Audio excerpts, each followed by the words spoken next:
And welcome to the Inner Circle. We're glad you're here. We got an awesome day for you. I could not be more excited. Good to see you guys. If I Mhm. look like I just got out of the shower, I did. I got back from the gym, cold plunging, sauna, tearing it up on fire, drinking my creatine, my vitamin D, my salmon omega, and a little Puerto Rican coffee. Good to see you guys. So today I have a special guest in studio, but I'm not going to reveal my special guest yet. Before I do that, we're going to play you a video. And so Rob has it queued up.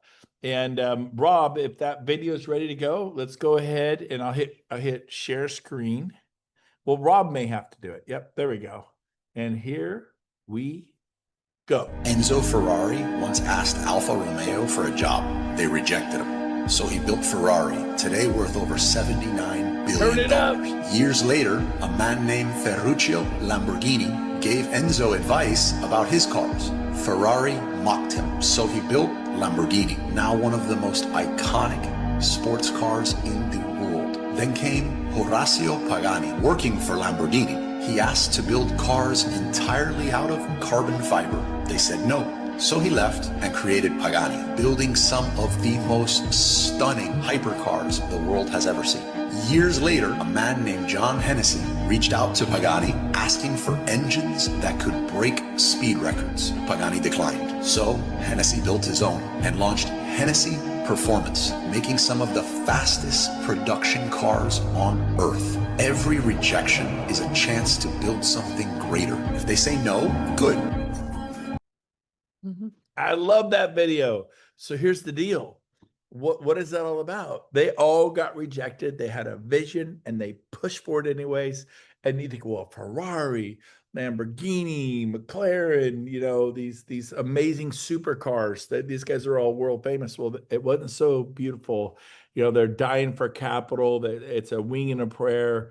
And so that's about how everything goes. So today I have a special guest with me. She's coming up on 4,000 people in her revenue share organization. And so, but we're gonna what I did before we got here is I had her deconstruct her success to the first 6 months. What did she do in the first 6 months? How did she gather people? What did she do that was so magical that she had success? So I have with me one of my best buddies in the whole world. She lives here in Puerto Rico with my wife and I and her husband and myself. They're our neighbors, and she also spends the other half of the year in Montana on a beautiful big sky country on 20 acres. They have their gorgeous log cabin. They just remodeled it. It is amazing. So help me welcome Mrs. Dutton from Montana, from Yellowstone, Shelly Dutton Johnson. There she is. Guys, The Dutton family, the Dutton Ranch, right? I'm nicer than Beth. Yeah. Just don't let her drop you off at the train station, if you know what I mean. You don't want to go to the train station. Only you Yellowstone fans know about the train station. You go, no, I'm fine. I'll walk. You don't want to be dropped off at the train station. So, Shelly, let's go big. Then we're going to go small. We're going to start macro. Say Okay. you're coming up on 4,000 people, Yep. and how many states do you think you're in? All of them. All of them, All of all of them, all 50. That good, but it's like a positive COVID-19. Was it COVID-19? I don't remember what they 17. called it. Yeah, they 19. COVID-19 virus. It Yeah. was a positive one. So all 50 states. Yeah. How many cities do you think? Oh my gosh, I don't even know. Hundreds and Yeah, I hundreds. think so. Yeah, It's pretty cool. it Pretty is. crazy because it's just a little tiny Shelly in Charlotte, North Carolina. So when you got to EXP, you had a small team you were Mhm. operating, and you're Yep. doing what, 50, 60 million a year? We're doing at 42 million a year in 2017. So it was a pretty regular team. I mean, a good team, but with A next dime a dozen. yeah, All the like teams. yeah. Stand up. I mean, we were in top probably 2% or 3% and top in our market and stuff. But it was like, to me, it felt like you could go backwards. I come out of 2008 and 2009. I felt like we could go backwards just as easily as we went forward because I saw it happen and it was scary. I thought, oh my gosh, like in another 10, I was 44 at the time. And I thought in 10 more years, where am I going to be? And can I do this again? Can I recover another bad economy? Right. Yeah. So I convinced you to fly from North Carolina all the way to San Diego, then Yep. get on a car and drive into Coronado, a little island off the coast of Sure did. that. Like, oh, it's gonna be amazing. And we're at some skanky old Marriott in Coronado Island. It's good. It wasn't that nice. It was old and tired. I'll be honest with you. It's all how you sell it. Oh, it's beautiful Yeah. Marriott in Coronado. It's like it smelled like an old But I will cat. tell you, It smelled like an old cat. But that right there, did you just hear what he just did? It was all energy. He would have said, Shelly, we're going to be out in California. You want to come out there? It's like May. I'm like the busiest I've been in like 5 years of real estate. Like we've been trying so hard to get to this point. And then this man, I don't even know, is trying to convince me to get on an airplane and go to California. People would have been like, Shelly, it'd be a really good idea. You might get to talk to some of our leadership. You might learn a little bit more about what we have going on. Oh my gosh, I'd still probably be at Keller Williams. now, But he didn't do that. It was energy. It was like, we're going to do this. It's going to be good. You're going to learn so much. You're going to meet some incredible people. So I don't want you to take that away from that, because it's all about how you position it in your voice and your energy. Because if we just do it small, it's not going to, I would have been another that's year. really good. Now, Yeah. with all my energy, she still said, I don't know. And I don't know if you remember this. And so I pulled out my secret weapon. Who wants to raise their hand and say what Brent's secret weapon is? Anybody know? Anybody know my secret weapon? You gotta go down to reactions, hit raise hand. You can raise your hand and say what my secret. Because she wasn't saying yes. I wasn't saying yes. She was interested. I could tell she's interested. So nobody raise their hand. So I'll tell you my secret weapon. Oh, I got it. I got it. Shelley. I got it. Who? Okay, Who's go. Mark, what's Hey, my it's secret Mark. weapon? Your secret weapon is Hi, Mark. persistence. That would be a part of it. Yes, that's Yeah. very good, Okay, Mark. I'll give okay. you I don't know, a chocolate chip cookie. That was good. It was a good idea. Clark Broom. Clark's there. Good job, Mark. I appreciate you. Good. Clark, go ahead. What do you think it was? My secret weapon. I think your secret obviously the enthusiasm and your conviction about the direction you're headed, but the secret weapon was you paid for her to come out. Kind of. Close. Kind of. You're nibbling Close. around the edges. So here's what I said. And you're getting people, yeah, maybe I'll come to Miami. Maybe I'll come to EXPCon. Maybe It's go to perfect Rio. timing, right? I said, look, Shelly, and you get just people. Look, Use Shelly, name. Use my name. you don't know me and I don't know you, but I am going to invest in you and Craig. And I thought they were married and it was their business partner. They're just literally, when they say partners, a lot of people think they're partners. They We're were not actual partners. You never know what the rewording of America and what words mean anymore. So I said, I will pay for your hotel room at the gorgeous Coronado Marriott. You're going to be on an island off the coast of off San Diego, an island with palm trees. It's going to be amazing. You're going to meet the CFO, the CEO, you're going to meet brokers. There's no better place to come check us out. See all that? Mhm. I mean, logically, it makes That's what he sense. It's said. a stunning environment. And you don't know me, but I'm going to invest willing. my money and pay for your beautiful resort room, which was like, it's a step up from Motel 7. It's one of those Marriotts they needed to put some money into, and even the carpet smelled. And it was an old Marriott off of Court. I was not impressed when I got there. I didn't know. And so she goes, "You'll pay for my room." I said, "Yes, I'll pay for your room." She's like, "Okay, we'll come."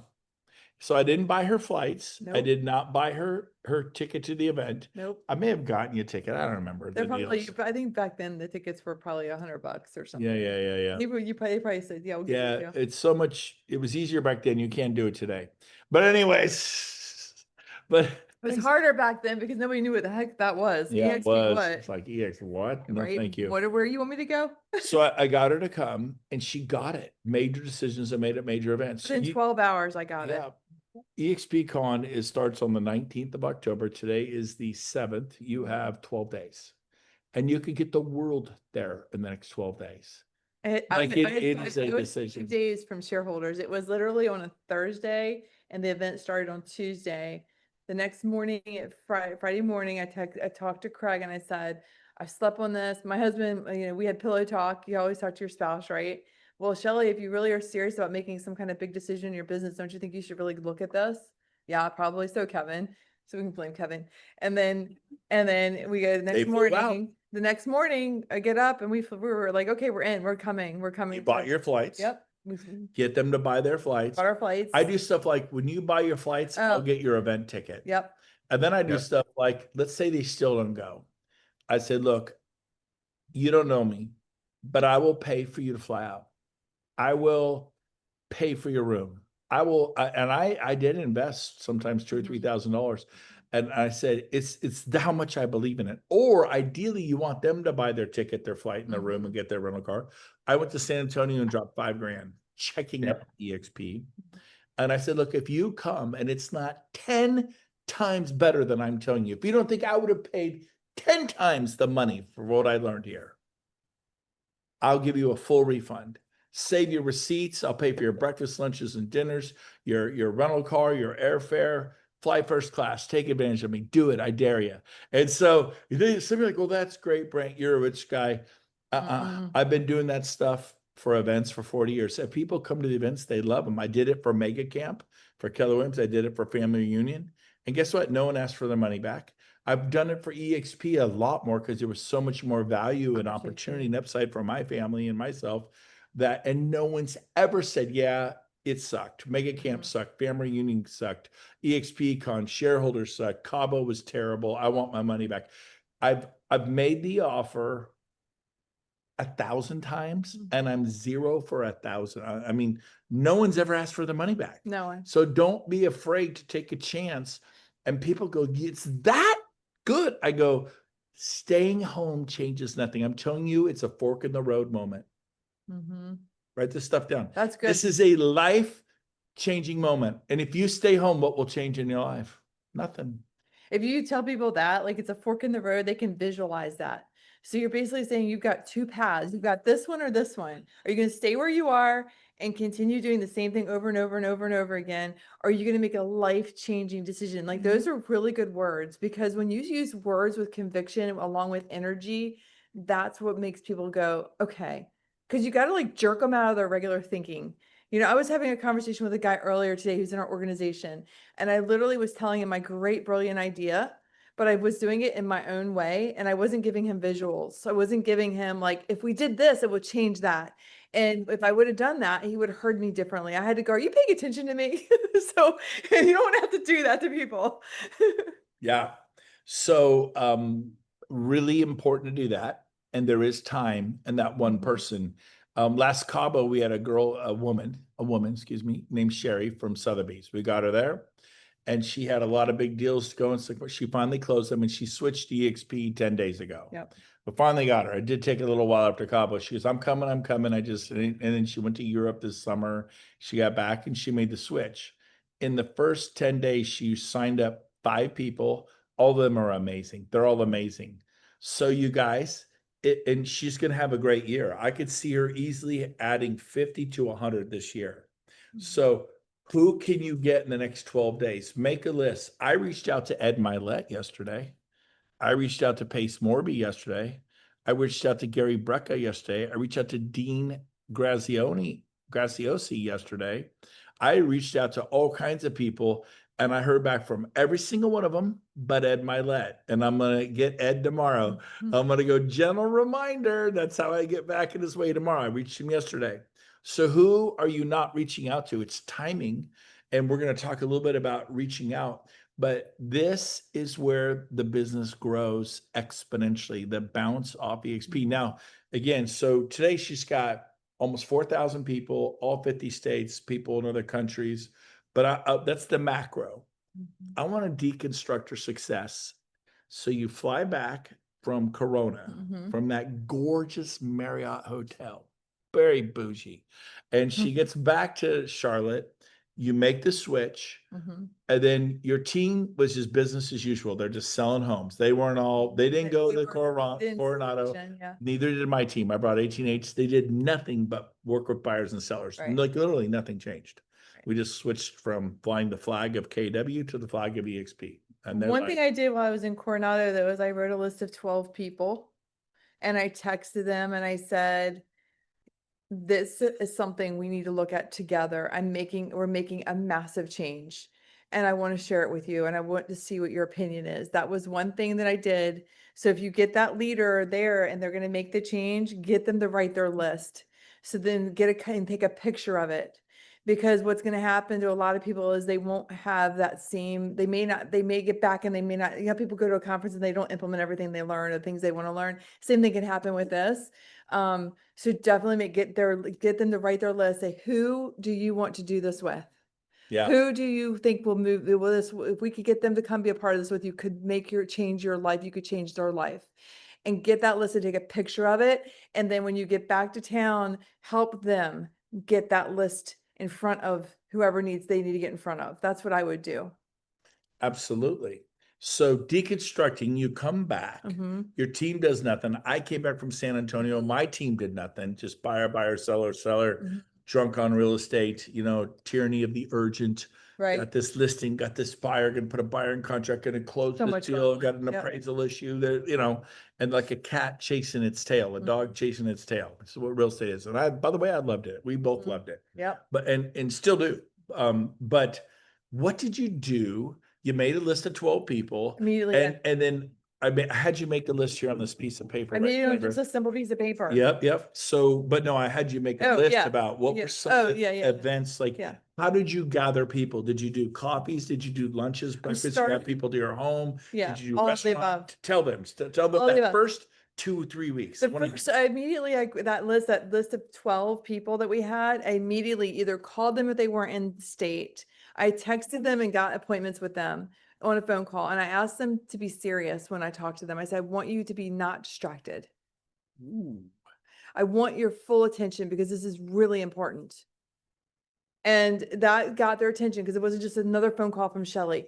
Then we had meetings. We would get together at like a restaurant or we would get together at a restaurant. We would get together at even like just coffee somewhere, anything, any time of day. I didn't make it a certain time of day. I was like, hey, I need to meet with you now. This is really important.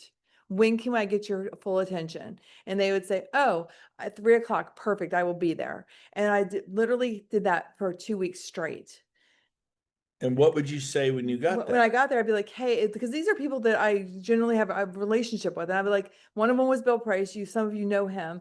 I was like, Bill, this was such a major thing, and this is why. And I told him basically what the opportunity was the revenue share. I'm like, this is what got me excited. Yes, it looks similar to other companies. The splits are a little bit different, but I'm not excited about that. I'm excited because this is going to change our life. We are now owners without having a franchise.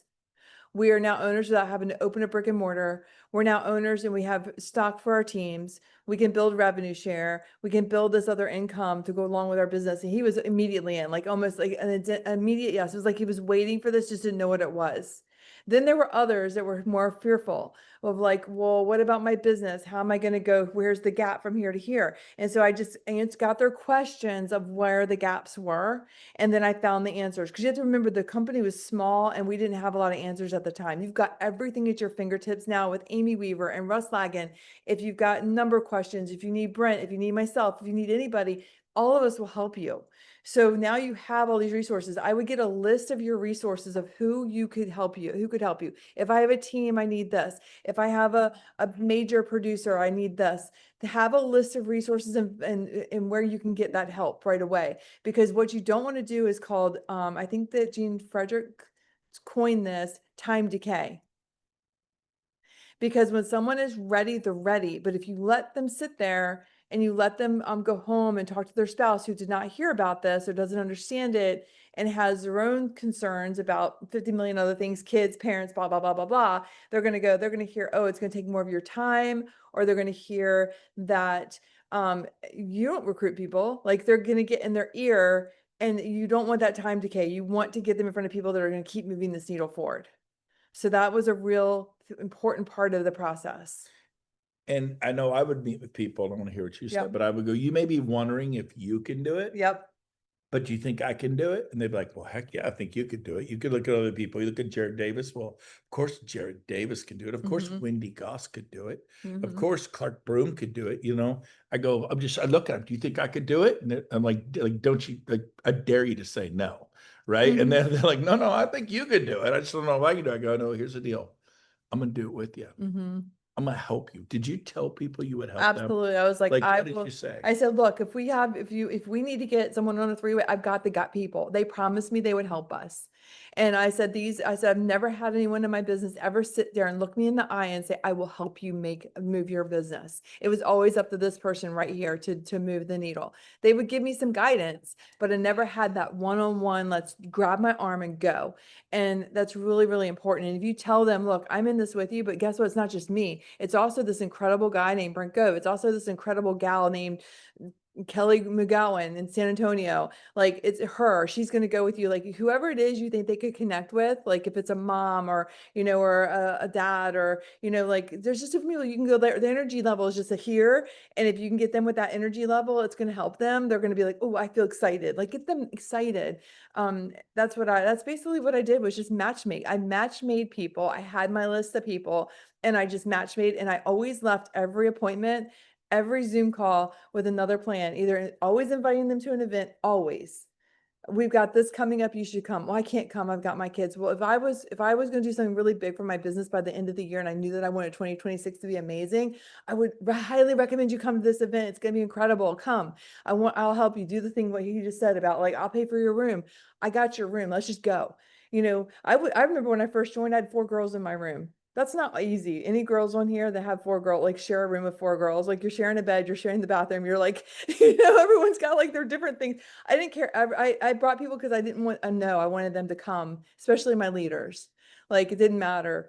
And I'm like, you don't know me. It's okay. It's cool. But we're sharing a room because I want you there. Like, if I had, sometimes we couldn't get And rooms. people took you up on Yeah, that. they did. My room was packed. I always, and now eventually now I have my own room. I'd open the door, there'd be like 45 women in that room. It was crazy. And it was like a sorority. Okay, so I No. want to say this. Some of you are about to make mistakes, though. They're gonna look at you and go, Mhm. man, I'm tempted, but I'm too busy. I'm too busy. What's the next thing that happening? And then you step in it. Here's how you step in it. You ready? Mm, Okay, all right, fine. It's Cabo. It's in March. It'll be great. And they go, yeah, I'll go to that. yeah. You just totally bit. You bit. You blew it. Yeah. Like, when they asked me, well, I'm so busy. What's the next thing What's the happening? next thing happening, Brent? I mean, I can't go to EXPCon. It's once a year. It's next year. I Oh. mean, you can't wait a year. I will introduce you to people who list 100 homes a year Yeah. at $1 million a house. I will list you to people who make $1 million a year on TikTok and Instagram. Yeah. I will, and go find them. Think, well, Brent, you could do it. No, you could do it too. You could ask, who's the Instagram queen And or they'll name it, king? yeah. Who's the YouTube beast, Mr. Beast? Where's Russell Brunson? I need him. Where's Felix? I literally texted Felix today and said, Felix, could I have a meeting with you? And he gave me a meeting. Felix doesn't know me. Did you text Felix? Did you text the president of luxury?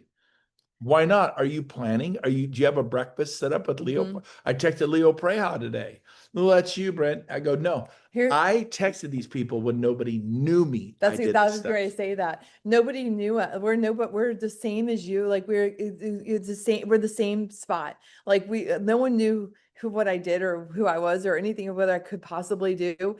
But you have to get those meetings, and you have to be excited. Like, at EXPCon, you don't understand. I can get you in this room. They do the special meeting in a suite, and I can get you in that room. You need to be there to hear this. Like, it's going to change your world. Like, that's the kind of conviction you have to have with people.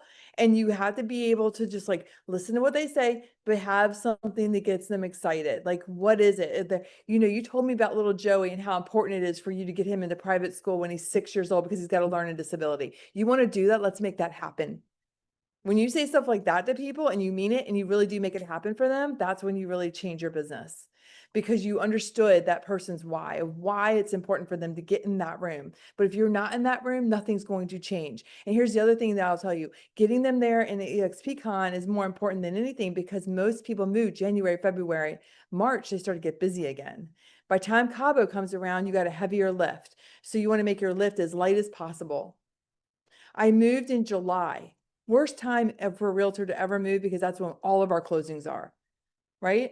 But I didn't make excuses. Like, this is too important to not, like, I could have moved in October when I originally thought I was going to go out and build my own brokerage. But I was like, well, how much money am I losing? They'll say, I'm going to lose money by making a move. How much money are you losing by staying? Ask them the questions. They'll say to you, it's going to cost me a lot of money, Shelley, because my brokerage is going to take an extra 20% of my commission. But how much are you losing by staying? Because do you plan on staying in your business to get smaller or bigger? Do you plan on your business? Like, ask them that question. Do you plan to just stay where you are, the same, or do you plan to go backwards, to go forward? And sometimes they're like, well, I have bills to pay. I'm like, I understand. But what if we got you over here and we took 1 day to move your license, and we moved you quickly and efficiently and effectively, and we got you here and you started collecting stock because all of a sudden you sold your first house, and we got you to sell 3 more houses because you aren't over at the other company anymore and they're not taking as much money, and you can take that money and reinvest it back in your company. What about all these questions? But if you ask them good questions like that, it's going to make them think. Because what they're looking for, everybody wants to stay comfortable, and you're asking them to get a little bit uncomfortable is all you're doing. So when you ask people to do that, it's going, like, you have to ask them the question so that they can feel the pain of not doing it. If you don't do it, what's going to happen? Are you going to stay on this treadmill? You said you needed more time with your wife. Like, Stacy needs more time with her husband. I can see him driving. So, so like, she needs more time. I think that's her husband. I hope. I can't tell. My glasses aren't on. Oh wait, it's like the CEO guy on the kiss cam in the theater. Oh, no, not an EXP. We're good. So, but no, seriously, like, you need more time. Like, you told me, Stacey, you told me you needed more time. What's your husband's name? I don't even know. You told me you needed more time with him. It's Kevin. Brent Oh, mine knows. is Kevin too. Good. I like Kevin's are good. So you told me you needed more time with Kevin. So you're telling me you'd rather work harder and spend less time with Kevin because you have these other bigger things coming up. Your kids are going to college, or you've got like your mom you got to take care of. You're telling me that, but is that what you're telling me, Stacey? And you're like, by not doing these things, that's kind of the conversation you're having with people. It's just like this call is just the same thing that Brent's doing with the 1% Club, is helping you get into action. You're helping them get into action too. Right? That's all it really is. You're just helping people get into action where they really should be, because right now they're where they shouldn't be, and they're giving away their time for money. But to go, I'm going to rewind a minute. So Brent asked me what I did. And I'm going to tell you this, and you're going to be impressed, which is actually a great thing.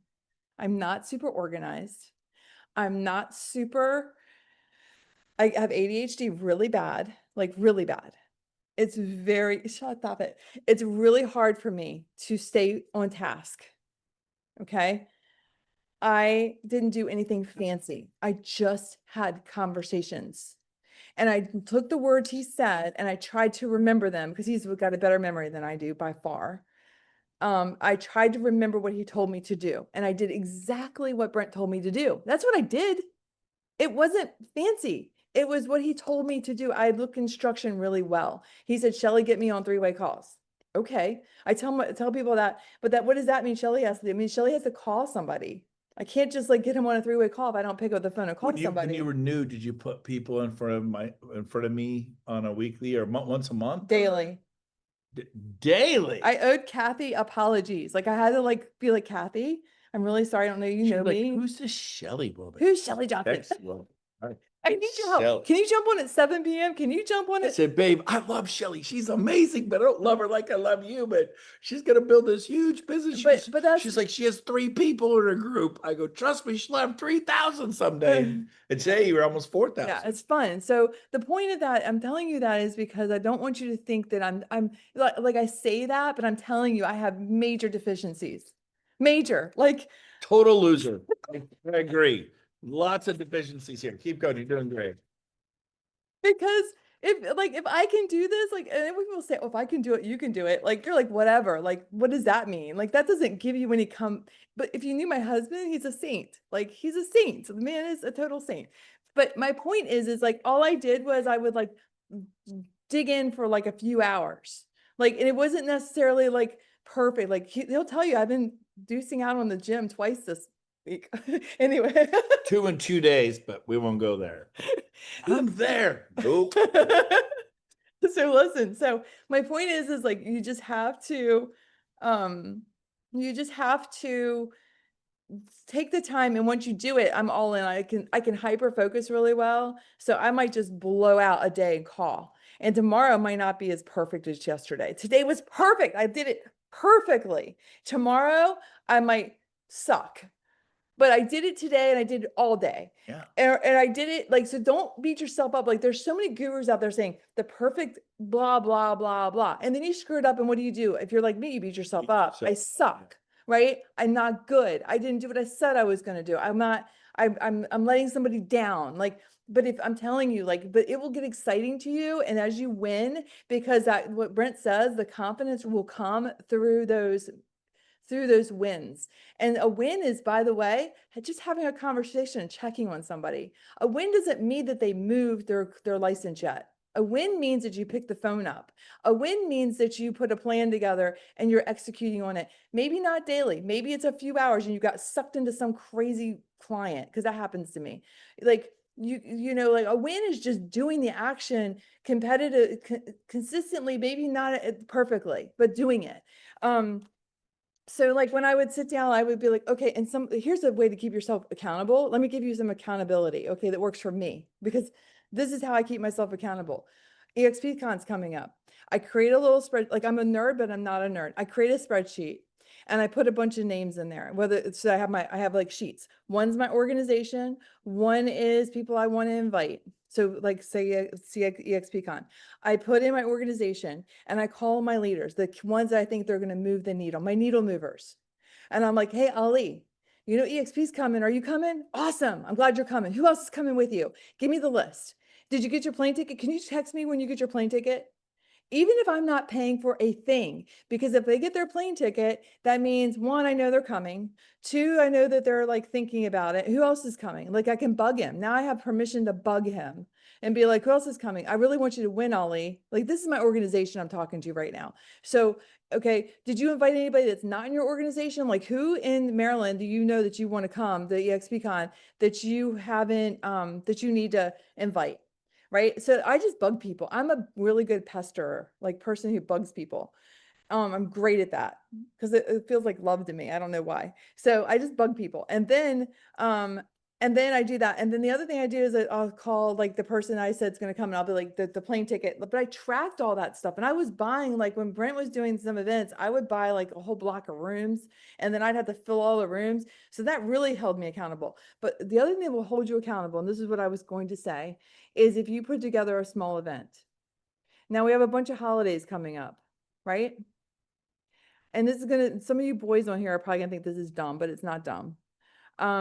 You should do something like a cookie exchange or a Toys for Tots where you go around and you collect them from these people, or you meet them up somewhere. Like you just have a coffee, a cold coffee in winter. I don't know, or coffee in Christmas. I don't know. Come up with some reason to gather people. Yes. A barbecue, a pizza party. It sounds, people will come to stuff because they want stuff to do. Just come up with, I love that. Thank you, Jackson. Some boy stuff, fantasy football exchange, like get people there. Like we gather people at your house on a Sunday afternoon. Hey, I'm having a bunch of people over. Throw some hot dogs and hamburgers on the grill.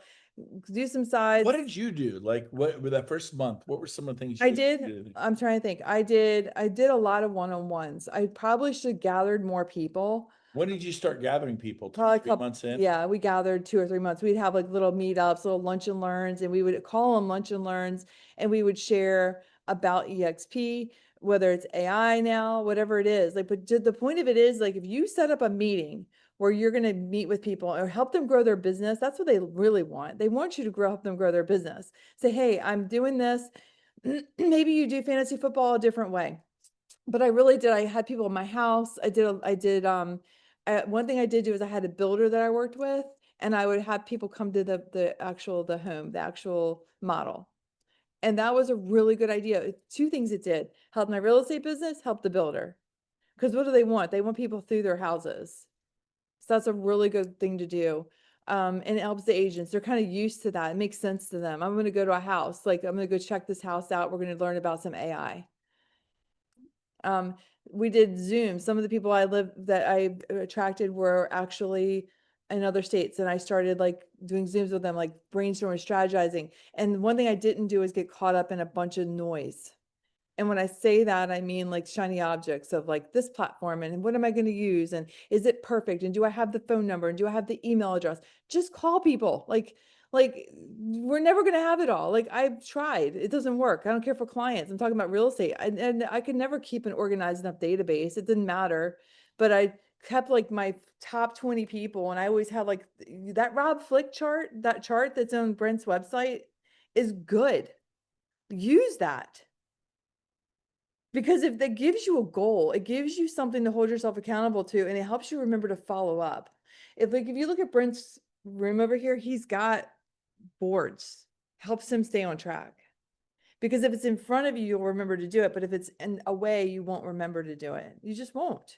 We're people. You know how many people, like if I asked each of you right now, how many people you could remember in your family, you might be able to tell me 10. You'd have to start thinking after 10. We think our brain is like so smart, and it is, but we can't remember anything. At least I can't. So just keeping stuff in front of you, the visuals, the reminders, getting your family on board with what you're doing. Like, hey, honey, we're going to be doing this, and here's why.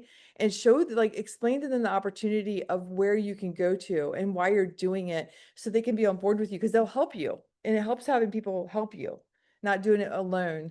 And get your running partners, get those partners, find those leaders fast. That's one thing I did, was we found leaders fast. The low-hanging fruit, yeah, it's an FLQA qualifier. They're not going to change your business. It just aren't. You can go out there and get a ton of new agents. You have to remember, 100 new agents, 20 of them may be successful. 10 of them are going to be a little bit more successful. 5 of them are going to be superstars. 2 of them are going to be rock stars. So out of 100 people, 2 people are going to be rock stars. So if you get low-hanging fruit, what's the likelihood of that low-hanging fruit growing your organization? It's really, really low, don't you think? Yeah. So a lot of people were spending time early on low-hanging fruit, and their organizations are smaller because of that, because they were just going for bodies. That's what Keller Williams did. They would just go, oh, they got a license, bring them in. Maybe we'll get lucky and they'll like score some deals, and that's a hard lift. So like, make your lift easier by going harder first. Like when Brent says, go hard, do it fast. Don't do it slow, but also get good people and work with them. And you'll be like, well, I'm not like a rock star, blah, blah, blah, blah, blah. I don't do 100 million. They don't care. No one has ever helped these people. Nobody. They literally had to do it on their own. They're lonely. Leadership is lonely. I think it's a conviction. Yeah. You look at people and go, I am going to go to the mat for you, baby. Right. I'm in your corner. Who's fighting for you? Right. I literally said that to a coach. She was True. in Spokane, Washington yesterday. I said, Coach, I was talking to him with Jeff Willems. I said, Jeff and I are going to get in the boat, and we're going to oar, and we're going to paddle hard or harder than you. We get a percentage of the revenue share. If you don't create revenue share, we get nothing. Right. We're working on contingency. We are going to invest our time, energy, effort, money, talents into you. And so when I was new, I would say, Gene, Frederick, Rob, and Sheila. Nobody knew who those 3 people I thought they were like, I said, I'm going to bring them to you, right? And then Yes. you put people in front of me, in front of them. And so same thing. When I went on listing appointments once every 2 or 3 months, I would get 1 or 2 or 3 listings a year. When I went on listing 2 or 3 a month, I get one a month. right. And all of a sudden I started going on 1 or 2 a day. And you go on 30, 40 listing appointments a month. Guess what? You get 15 to 20 of them. And when you get good, you start getting 90% of the listing appointments you go on. So Tony Robbins says, get out of your head, you're dead. She said, I put people in front of you every day. How about you? If you went on a listing appointment with Shelly every day for 30 days, I bet you, how many think you'd get if you went on 30 listing appointments in 30 days? How many think you'd get? Honestly, 25 of them. 25 of them. When you started, when you were brand new, didn't know what a listing appointment was, right? Yeah, terrible. So, but if you went on 30 listing appointments with me, how many think we'd get? 100. We don't get them all. 24. She's better than me. We get 20. We get 24. But I mean, there's a confidence. Like, I know when I'm on a listing appointment, I'm getting the listing. I know what to say when they say no, not down the road, with the other agents. I know what to say, what to do to get to them to sign that listing contract, walk out of there where it doesn't feel like a car salesman deal. It feels nice. It doesn't feel yucky. And so it comes with experience. They're more excited than you are that they listed with you Yeah. when you leave. Yeah. That's the goal. When you can get your agent to be more excited about being with you, running with you. That's what I was. I was excited to run with these guys. I was like, I get to run with these people. I don't even know who they are, but they have energy and I love that. So Absolutely. I don't know who Brent Gove was. I was like, I get to run with him. He sounds like he's got good energy. Said he's going to help me. He has conviction in his eyes. He's not going to let me down. He's got a wife and kids and people he's got to provide for. And now I have someone in the boat with me. And that's what really gets you excited. I love it. Thank you for being Yeah. on today.